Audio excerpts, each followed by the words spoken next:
नमस्कार, मैं हूं अमित राज। टीवी अंग प्रदेश में आपका बहुत बहुत स्वागत है। आप देख रहे हैं प्राइम टाइम न्यूज बुलेटिन। तो शुरू करते हैं खबरों का सफर।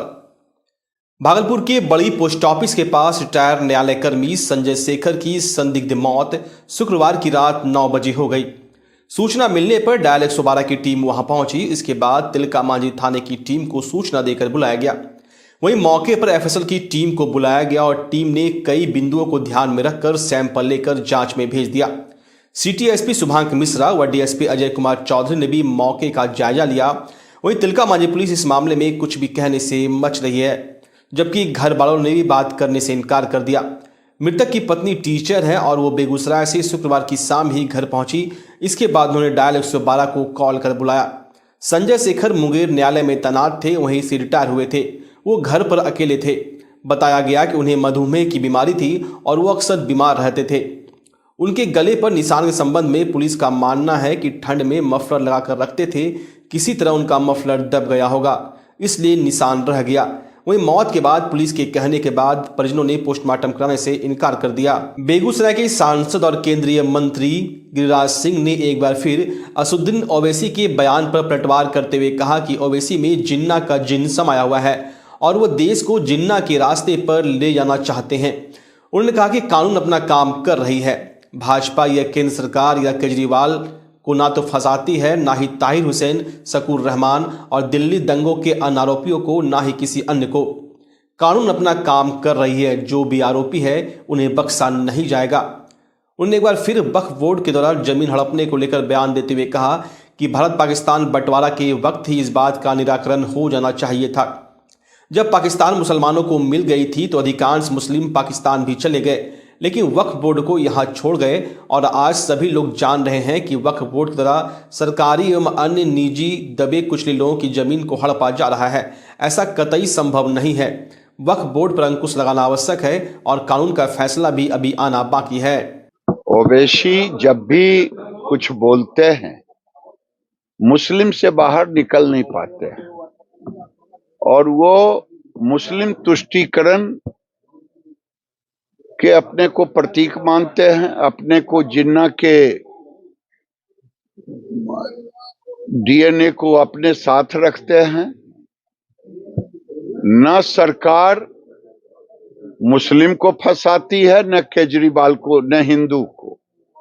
कानून को जो तोड़ते हैं, चाहे वो दंगा हो दिल्ली का, चाहे केजरीवाल शराब घोटाला करे, शिक्षा घोटाला करे, तो कानून अपना काम करता है। इसलिए मैं कहूंगा ओवैसी साहब से कि आप जिन्ना का जिन बन करके मत अपना बयान दें। एक भारतीय संवैधानिक व्यक्ति होकर के आप जरूर बैरिस्टर है, लेकिन कानून की धज्जियां आप खुद उड़ाते हैं ऐसे बयान देकर। वक्फ बोर्ड पर जो जेपीसी बना है, वो जेपीसी ज्वाइंट पार्लियामेंट्री कमेटी अपना अगर रिपोर्ट देगी तो इसमें किसी को आपत्ति क्या है।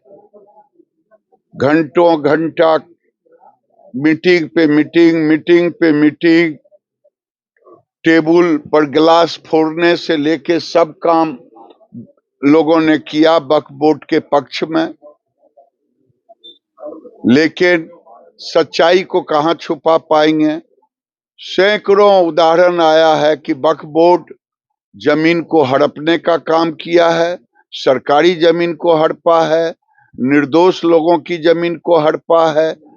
तो स्वाभाविक है वक्फ बोर्ड के खिलाफ जो जेपीसी रिपोर्ट देगी, संसद में उस पर बहस होगी, फिर संसद निर्णय करेगी।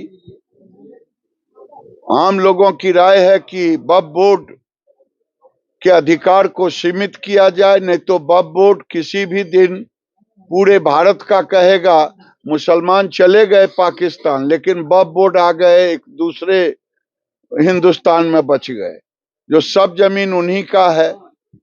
इसलिए ऐसे वक्फ बोर्ड का ताकत को सीमित करना जनता के हित में और देश के हित में होगा। बेगूसराय के बखरी से बड़ी खबर सामने आ रही है, जहां घने कोहरे के कारण 2 बसों की आमने सामने में टक्कर हो गई। प्राप्त सूचना के अनुसार इस घटना में तकरीबन 1 दर्जन से अधिक यात्री घायल बताए जा रहे हैं। सबसे अधिक यात्री बेगूसराय से बखरी आ रही बस के घायल हुए हैं, जिसमें एक चालक की हालत गंभीर बताई जा रही है। सभी घायलों का इलाज अलग अलग जगहों पर हो रहा है। घटना बखरी मंजौल पथ के तुलसीपुर चौक की बताई जा रही है। हालांकि इस घटना के बाद सूचना पर पुलिस पहुंची घायलों के नाम पता मालूम करने की कोशिश की जा रही है। फिलहाल सभी घायल यात्रियों का इलाज निजी अस्पताल में अलग अलग जगह किया जा रहा है। सूत्रों की माने तो सभी की स्थिति गंभीर बताई जा रही है।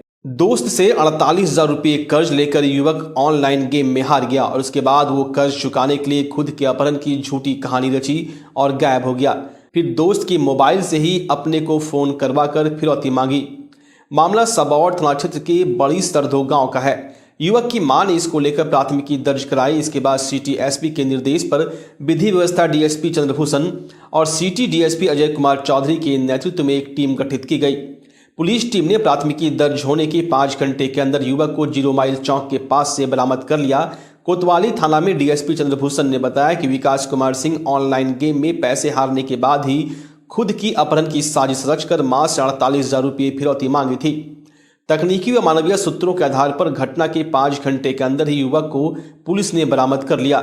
दरअसल कल एक महिला के द्वारा सबौर थाने में एक आवेदन दिया गया कि उसका 18 वर्षीय पुत्र को जो है अपहरण कर लिया गया है कुछ अज्ञात लोगों के द्वारा और जो है उनसे फिरौती की मांग की जा रही है 50,000। तुरंत जो है थानाध्यक्ष सबौर के द्वारा इसका केस दर्ज किया गया, कांड संख्या 33/25 और वरियों को सूचित किया गया। तुरंत सीनियर एसपी भागलपुर के द्वारा एक टीम गठित की गई, जिसमें नगर पुलिस अधीक्षक भागलपुर के द्वारा निगरानी की जा रही थी और इसमें नेतृत्व के रूप में पुलिस उपाधीक्षक विधि व्यवस्था और पुलिस उपाधीक्षक नगर को रखा गया।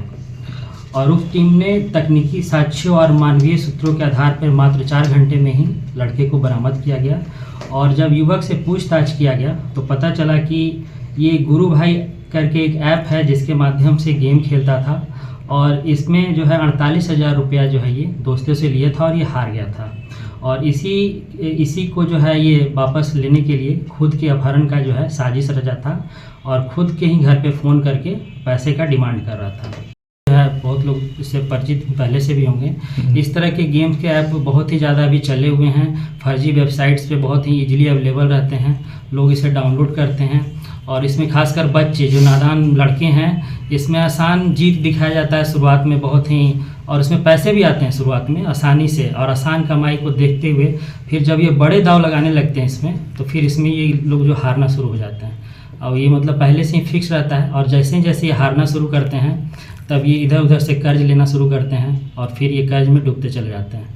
ये हम चाहेंगे कि आप जो है इसको अच्छे तरह से सब जगह इसको बारे में बताएं ताकि जो अभिभावक को जो है उनको अवेयर होने की ज़रूरत है ताकि अपने बच्चों पर निगरानी रख सकें और उनको समझाएं भी, ध्यान भी दें और समझाएं भी कि इस तरह के ऐप से दूर रहें, ऑनलाइन ऐप से, ऑनलाइन गेमिंग ऐप से, खासकर इस तरह का जिसमें कि आसानी से शुरुआत में जीत दिखाया जाता है, फिर बाद में जो है इसके चक्कर में पड़ के बच्चे बहुत सारे पैसे हारते भी हैं और वो चूँकि पैसे का मैटर होता है तो अपने गार्जियन से शेयर नहीं करते हैं और इधर उधर दोस्तों से पैसे लेते हैं, फिर बाद में जो है इस तरह का परिणाम मतलब सामने आता है।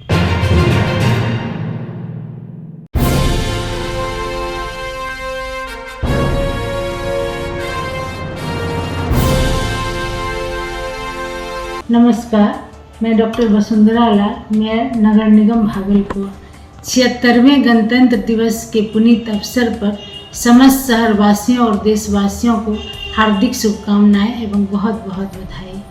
आए हम सब मिलकर अपने मौलिक अधिकारों और नैतिक कर्तव्यों का निर्वहन करते हुए अपने देश को एक श्रेष्ठ राज्य बनाने की तरफ अपना सहभागिता सुनिश्चित करें। बहुत बहुत धन्यवाद। नमस्कार, मैं मिथुन कुमार, जिला परिषद अध्यक्ष की ओर से भागलपुर वासियों एवं बिहार वासियों को गणतंत्र दिवस की ढेर सारी शुभकामनाएं और बधाई देता हूं। जय हिंद, जय भारत, वंदे मातरम। धन्यवाद। मैं doctor Mohammad Salahuddin Hasan, deputy mayor Bhagalpur नगर निगम, आगामी 26 जनवरी के शुभ अवसर पर मैं तमाम भारतवासियों, विशेषकर भागलपुर नगर निगम के क्षेत्र में रहने वालों को 26 जनवरी की हार्दिक बधाई देता हूं और हमें उम्मीद और कामना है कि इस त्यौहार, इस फेस्टिवल, नेशनल फेस्टिवल को हम लोग अच्छे ढंग से मनाएं और एक दूसरे के बीच अपनी मोहब्बत का पैगाम दें। और इन्हीं चंद शब्दों के बाद जय हिंद, जय भारत और वंदे मातरम। समस्त देशवासियों को 76वां गणतंत्र दिवस की हार्दिक शुभकामनाएं। गणतंत्र दिवस तभी हम मनाते हैं जब आज़ादी मिली है, और यह आज़ादी यूं ही नहीं मिली है। आज़ादी के बाद संविधान लिखा गया और संविधान दिवस के रूप में, या यूँ समझिए गणतंत्र दिवस संविधान दिवस के रूप में मनाया जाता है। और इसमें हमारा कर्तव्य है कि देश में जो कानून है, वर्तमान कानून है, उसको हम लोग पालन करें। और जीवन जागृति सोसाइटी सड़क सुरक्षा पर काम करती है। आप सबों से अनुरोध है कि लाखों जाने बेमतलब का रोड पर तड़पते हुए मर जाता है, इसको सिर्फ आप और आप बचा सकते हैं यदि यातायात के नियमों का पालन करें। बाइक सवार सबसे ज़्यादा खतरे में रहते हैं, वो सर पर हेलमेट जरूर पहनें, स्पीड नियंत्रण में रखें। कार चालक से आग्रह है कि वो लाखों का गाड़ी तो लेते हैं, लेकिन वो मौत का सामान नहीं बने। आप सीट बेल्ट का उपयोग जरूर करें। और ओवरटेक, ज़िंदगी को ओवरटेक कर लेता है, उससे बहुत बचें। इसी शब्दों के साथ पुनः समस्त देशवासियों को गणतंत्र दिवस की ढेर सारी शुभकामनाएं। जय हिंद, जय भारत। जी प्रणाम। मैं अमर सिंह कुशवाहा, प्रदेश उपाध्यक्ष लोजपा रामविलास की ओर से समस्त भागलपुर वासियों, प्रदेश वासियों एवं देशवासियों को गणतंत्र दिवस की हार्दिक शुभकामनाएं एवं बधाई। जय हिंद, जय भारत, वंदे मातरम। नमस्कार, मैं प्रसन्नजीत कुमार सिंह उर्फ हंसल सिंह, राष्ट्रीय महासचिव, सब विधानसभा प्रभारी, आप सबकी आवाज़ आशा की ओर से मैं समस्त भागलपुर वासी एवं बिहार वासियों को गणतंत्र दिवस की हार्दिक शुभकामनाएं देता हूं। जय हिंद, जय भारत, वंदे मातरम। नमस्कार, मैं संजय शाह, महानगर जिला अध्यक्ष जेडीयू परिवार की ओर से तमाम शहर वासियों को और बिहार वासियों को 26 जनवरी की हार्दिक बधाई और शुभकामना देता हूँ। जय हिंद, जय भारत, वंदे मातरम। रामाशीष मंडल, जदयू किसान एवं सहकारिता प्रकोष्ठ के भागलपुर नगर अध्यक्ष की ओर से तमाम शहरवासियों, राज्यवासियों और देशवासियों को गणतंत्र दिवस की ढेर सारी शुभकामनाएं एवं बधाई। नमस्कार, मैं Anil Kumar Paswan, ward councillor, ward number 14, सह पार्षद संघ के अध्यक्ष की ओर से समस्त भागलपुर वासियों को गणतंत्र दिवस के शुभ अवसर पर हृदय से हार्दिक हार्दिक बधाई और शुभकामनाएं देता हूं। जय हिंद, जय भारत, वंदे मातरम। नमस्ते, मैं अभिषेक आनंद उर्फ सन्नी मिश्रा, निगम पार्षद, वार्ड नंबर 30, भागलपुर नगर निगम, सह जिला अध्यक्ष, शहरी निकाय प्रकोष्ठ, भाजपा की ओर से आप सभी तमाम देवमयी जनता, साथ में बिहार वासियों को गणतंत्र दिवस की ढेर सारी शुभकामनाएं, साथ में हार्दिक बधाई। जय हिंद, जय भारत, वंदे मातरम। अरशदी बेगम, नगर निगम भागलपुर के वार्ड संख्या 43 के पार्षद की ओर से वार्ड की सभी जनता एवं भागलपुर वासियों को गणतंत्र दिवस एवं बसंत पंचमी की ढेर सारी शुभकामनाएं और बधाई। जय हिंद, जय भारत, वंदे मातरम। नमस्कार, मैं पंकज कुमार गुप्ता, वार्ड पार्षद, वार्ड संख्या 50, वार्ड 50 की सभी देवमयी जनता और भागलपुर वासियों को गणतंत्र दिवस की हार्दिक बधाई एवं शुभकामनाएं देता हूं। जय हिंद, जय भारत, वंदे मातरम।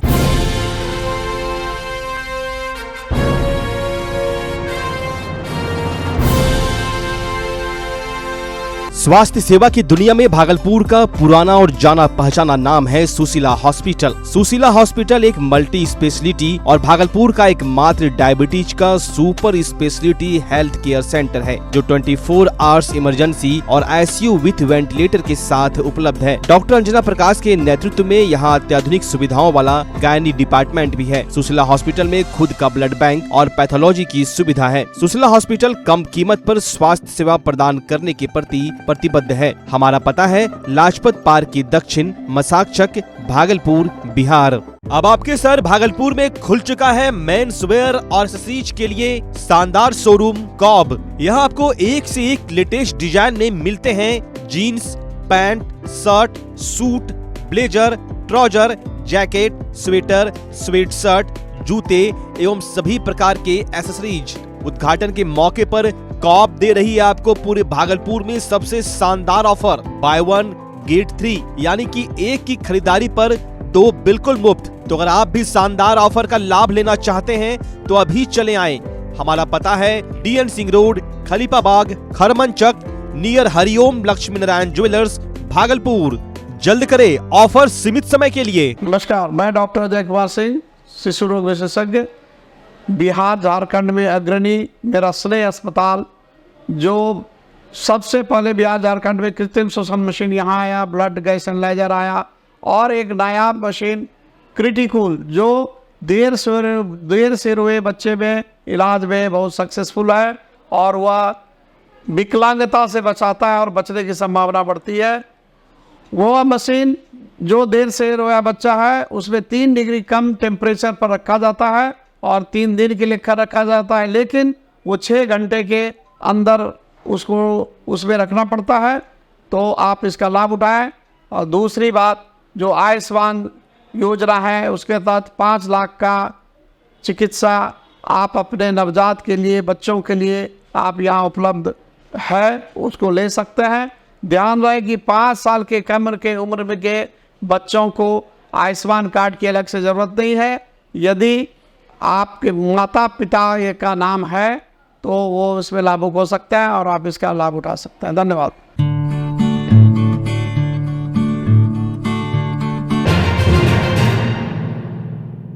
नौगछिया पुलिस और डायल 112 की त्वरित कार्रवाई से पुलिस जिला नौगछिया के खरीक थाना क्षेत्र में लूट की बड़ी घटना को विफल कर दिया गया। इस दौरान पुलिस ने 3 अपराध कर्मियों को हथियार, गोली और चोरी के सामान के साथ गिरफ्तार किया। नौगछिया एसपी प्रेरणा कुमार ने प्रेस कॉन्फ्रेंस कर मामले की जानकारी दी। उन्होंने बताया कि डायल 112 खरीक टीम को सूचना मिली कि ग्राम मिर्जाफरी के पास पिकअप वाहन पर लगभग 4 से 5 अपराधी हथियार के बल पर स्कॉर्पियो सवार राहगीरों के साथ लूटपाट कर रहे हैं। सूचना मिलते ही पुलिस ने त्वरित कार्रवाई करते हुए ग्रामीणों के सहयोग से अपराधियों को गिरफ्तार कर लिया। पकड़े गए अपराधियों की पहचान रंगरा थाना क्षेत्र के भवानीपुर निवासी रेवती कुमार यादव पिता स्वर्गीय उमेश यादव, विपुल कुमार पिता कैलाश हरिजन और टिंकू कुमार पिता स्वर्गीय शंकर हरिजन के रूप में हुई है। गिरफ्तार अपराधियों के पास से 1 देसी कट्टा, 2 कारतूस, 3 मोबाइल, ताला काटने के औजार, हथौड़ी और पिकअप गाड़ी बरामद की गई है। पूछताछ में रेवती यादव ने अपनी संलिप्तता स्वीकार करते हुए बताया कि वो कुख्यात अपराधी कुमोदी यादव के साथ मिलकर देरा क्षेत्र में रंगदारी वसूलता था। कुमोदी यादव के जेल जाने के बाद उसने अपने साथियों के साथ मिलकर लूट की कई घटनाओं को अंजाम दिया है। पुलिस अन्य फरार अपराधियों की गिरफ्तारी के लिए छापेमारी कर रही है। पुलिस के अनुसार गिरफ्तार अपराधी रेवती यादव का नौगछिया परबत्ता थाना, खगड़िया, पसराहा थाना और रंगरा थाना में आधा दर्जन आपराधिक मामले में नाम दर्ज है। देखिए, दिनांक 23 जनवरी 2025 को खरीक थाना में जो डायल 112 की गाड़ी है, तो रात में करीब 3 बजे के आसपास, 3 साढ़े 3 बजे उनको सूचना प्राप्त हुई कि खरीक के थाना अंतर्गत ग्राम मिर्जाफरी के पास एक पिकअप में कुछ अपराधकर्मी हैं जिनके द्वारा एक स्कॉर्पियो पे जा रहे व्यक्ति के साथ को रोककर पिस्तौल अवैध कट्टे के उस पे दर्ज पे उनके साथ लूटपाट की घटना एवं मारपीट की घटना कारित की जा रही है। तो तुरंत ही 112 की गाड़ी वहां पहुंची और खरीक थाना भी त्वरित कार्रवाई करते हुए तुरंत घटनास्थल पर पहुंचे और घटनास्थल पर पहुंचकर ग्रामीणों के सहयोग से 3 अपराधकर्मियों को गिरफ्तार किया गया, जिनका नाम है, एक है रेवती कुमार, दूसरे विपुल कुमार, तीसरे टिंकू कुमार, और ये तीनों भवानीपुर थाना रंगरा के रहने वाले हैं। और इनके साथ वहां पर एक अवैध हथियार और कारतूस, ताला काटने के एक जो कटर होता है बड़ा वाला वो, एवं चोरी का कुछ सामान जब्त किया गया। उसमें से जो अपराधकर्मी रेवती यादव उसने स्वीकार किया और उसने बताया कि जो कुख्यात अपराधकर्मी कुमोदी यादव है वो उसके साथ काम करता था और दियारा क्षेत्र में किसानों से रंगदारी की मांग करने का काम करता था। और उसके बाद जब कुमोदी यादव जेल चला गया तो उसके बाद ये अपने इन बाकी के साथियों के साथ मिलकर लूटपाट की घटना को कारित करता है, अंजाम देता है। तो इस संबंध में खरीक थाना कांड संख्या 24/2025 दर्ज की गई है और आगे की कार्रवाई की जा रही है। भागलपुर की समीक्षा भवन में जिलाधिकारी डॉक्टर नवल किशोर चौधरी की अध्यक्षता में एक महत्वपूर्ण बैठक आयोजित की गई।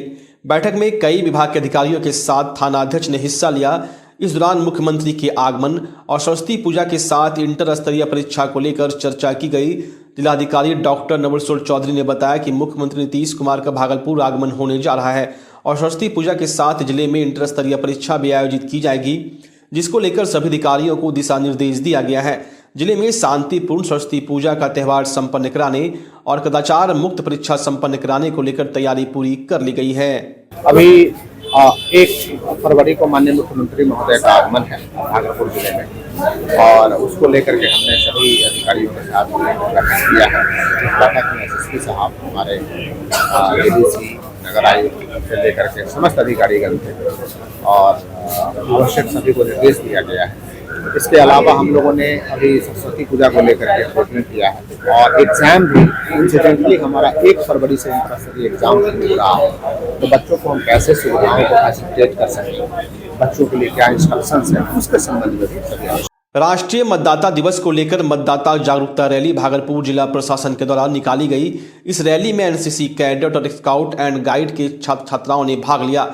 इस रैली के बाद भागलपुर के टाउन हॉल में मतदाता जागरूकता कार्यक्रम का आयोजन किया गया। इस मतदाता जागरूकता कार्यक्रम का उद्घाटन भागलपुर जिलाधिकारी डॉक्टर नवल किशोर चौधरी, उप विकास आयुक्त प्रदीप सिंह, अपर समाहर्ता गरिमा लोहिया सहित भागलपुर एवं नौगछिया के अधिकारियों ने दीप प्रज्वलित कर किया।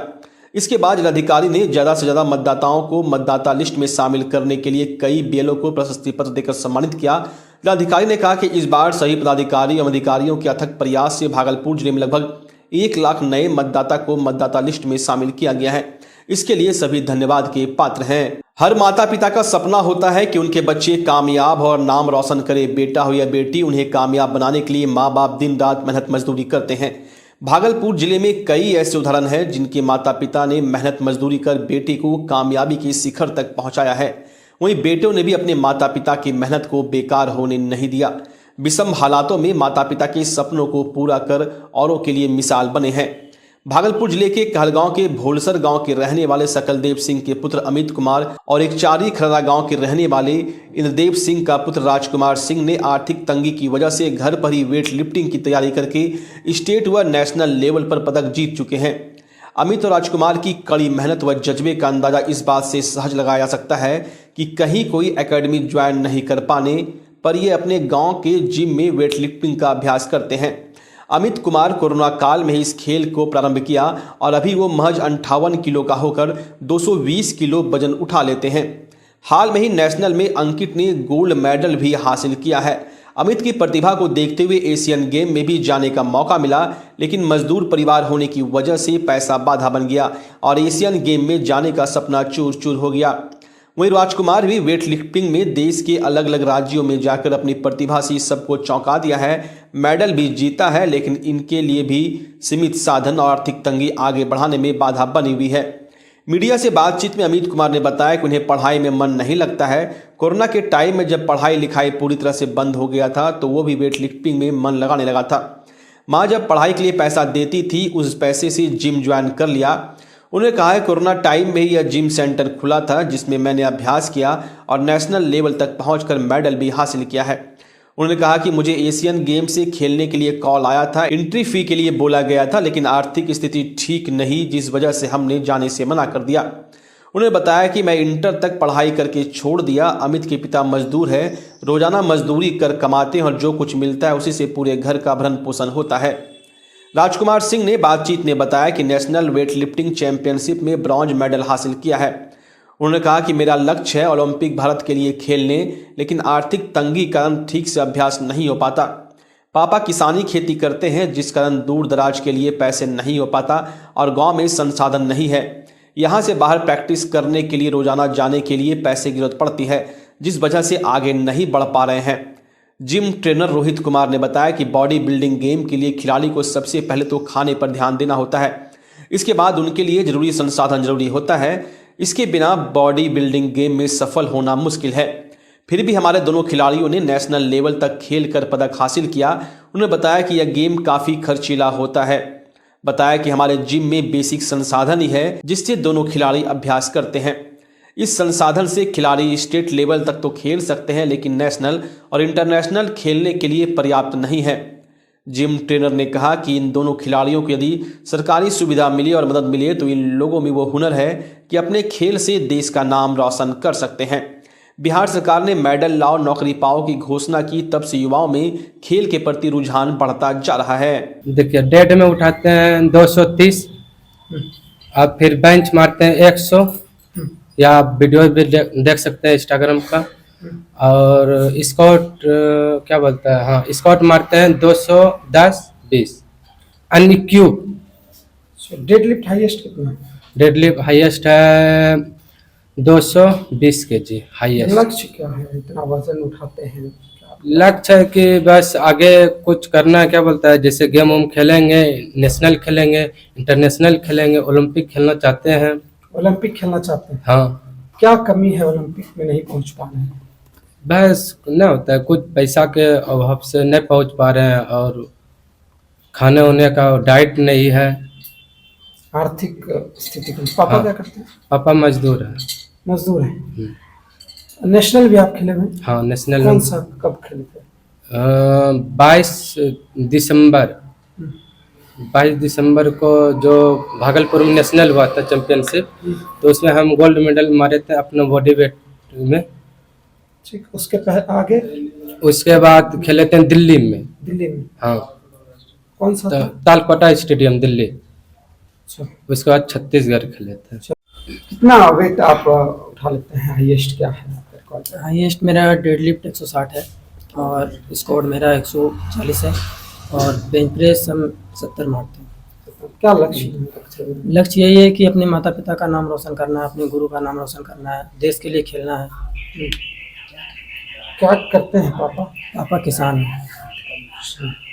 क्या कमी है? कमी है कि थोड़ा फैसिलिटी यहाँ नहीं है उतना, और फिर थोड़ा सा मतलब दूर दूर जाना पड़ता है खेलने के लिए, तो उसके लिए भी पैसा वगैरह के लिए जो है प्रॉब्लम हो जाता है। सरकार से क्या मांग है? सरकार से ये मांग है कि खेल को थोड़ा सा, खेल पे थोड़ा सा ध्यान दें, खेल के लिए जो है कि हम लोग के ऊपर थोड़ा सा ध्यान दें। अच्छा, सरकार की योजना है मेडल लाओ नौकरी पाओ। अगर मेडल लाते हैं तो आपको भी नौकरी मिलेगा, तो उसके लिए किस तरह से सरकार से मांग करते हैं? उसके लिए तो सर पहले हमको करना पड़ेगा, उसके हिसाब से खेलना पड़ेगा, मेडल लाना पड़ेगा। उसके लिए तो सर आर्थिक क्षमता तो आप में है कि उस तरह जी खेल सर, सकते हैं? क्षमता है सर, क्षमता के साथ साथ पैसा होना भी जरूरी है। संसाधन? जी सर, क्षमता है, और यहाँ रहने से क्या होगा, जहाँ दूर दूर तक जाना है खेलने के लिए, तो उसके लिए पैसा होना चाहिए। ट्रेन भाड़ा है, किराया है वगैरह, ये सब। इतना वेट उठाते हैं, कैसे ये दिमाग में आया? क्या लक्ष्य लेकर चले थे? लक्ष्य तो ऐसे पहले आते थे जिम वगैरह करने के लिए, हेल्थ के लिए बस। तो मेरा एक दोस्त है अमित कुमार, वो भी मेरे साथ इसी लाइन में है, तो उससे हमको सीख मिला कि ऐसे करो तो इससे आगे बढ़ोगे। और मेरे एक ट्रेनर हैं रोहित कुमार, उन्होंने भी मुझे बहुत सपोर्ट किया। आर्ट ऑफ गिविंग के संस्थापक अच्युत सावंत की ओर से हर साल मिनी मैराथन का आयोजन पूरे देश में किया जाता है, जिसको लेकर भागलपुर में भी 4 जगह पर इसका आयोजन किया गया। शहर के सैंडिस कंपाउंड में art of giving unit Bihar की ओर से मिनी मैराथन का आयोजन हुआ, जिसका उद्घाटन मेयर डॉक्टर वसुंधरा लाल, समाजसेवी विजय यादव सहित खेल से जुड़े लोगों द्वारा हरी झंडी दिखाकर मैराथन की शुरुआत की गई। वहीं महिलाओं और बच्चियों को आगे बढ़ाने को लेकर यह कार्यक्रम किया जाता है। बेटियां ज़्यादा पढ़े और शिक्षित हो, जिससे आने वाले समय में उन्हें कोई परेशानी ना हो, इसको लेकर लगातार प्रयास किया जा रहा है। मैराथन के दौरान काफ़ी संख्या में युवतियां और महिलाओं ने इसमें हिस्सा लिया। 3 किलोमीटर के मैराथन दौड़ के दौरान सड़क पर सुरक्षा के लिए पुख्ता इंतजाम किए गए थे। आज किस तरह का कार्यक्रम था? आज ये कार्यक्रम art of giving Bihar unit के द्वारा किया गया, जिसमें कि डॉक्टर अच्युत सामंत जो आर्ट ऑफ गिविंग किट किस और आर्ट ऑफ गिविंग के संस्थापक हैं, उनके जीवन का दर्शन आर्ट ऑफ गिविंग है। उसी के तहत हर वर्ष ये मिनी मैराथन का आयोजन, किट किस मिनी मैराथन का आयोजन पूरे देश में किया जाता है। उसी को लेकर आज बिहार में भी 40 जगहों पर, 30 जिलों के 40 जगहों पर ये कार्यक्रम हुआ। उसी संबंध में आज हम लोग भागलपुर में भी सैंडिस कंपाउंड में भी ये कार्यक्रम आयोजित किया, जिसमें करीब 400 एथलीटों ने हिस्सा लिया, जो कि लगभग 3 किलोमीटर की दूरी वो दौड़ेंगे। और इस दौड़ का जो मुख्य उद्देश्य है, शिक्षा सबके लिए, एडुकेशन फॉर ऑल, इसी उद्देश्य को लेकर ये कार्यक्रम किया गया है। और अच्युत सामंत सर चाहते हैं कि देश का प्रत्येक व्यक्ति शिक्षित हो, पढ़ा लिखा हो और खेल शक्ति के रूप में, शिक्षा शक्ति के रूप में वो देश का नाम रोशन करे। सुल्तानगंज थाना परिसर में थाना अध्यक्ष विवेक कुमार जायसवाल के नेतृत्व में मतदाता जागरूकता, श्रमदान के साथ मौनी अमावस्या, सरस्वती पूजा एवं गणतंत्र दिवस को लेकर एक बैठक का आयोजन किया गया। इस बैठक की अध्यक्षता थाना अध्यक्ष विवेक कुमार जायसवाल ने किया। इस बैठक को लेकर थाना अध्यक्ष ने बताया कि मौनी अमावस्या एवं सरस्वती पूजा को लेकर शांति समिति की बैठक आयोजित की गई थी।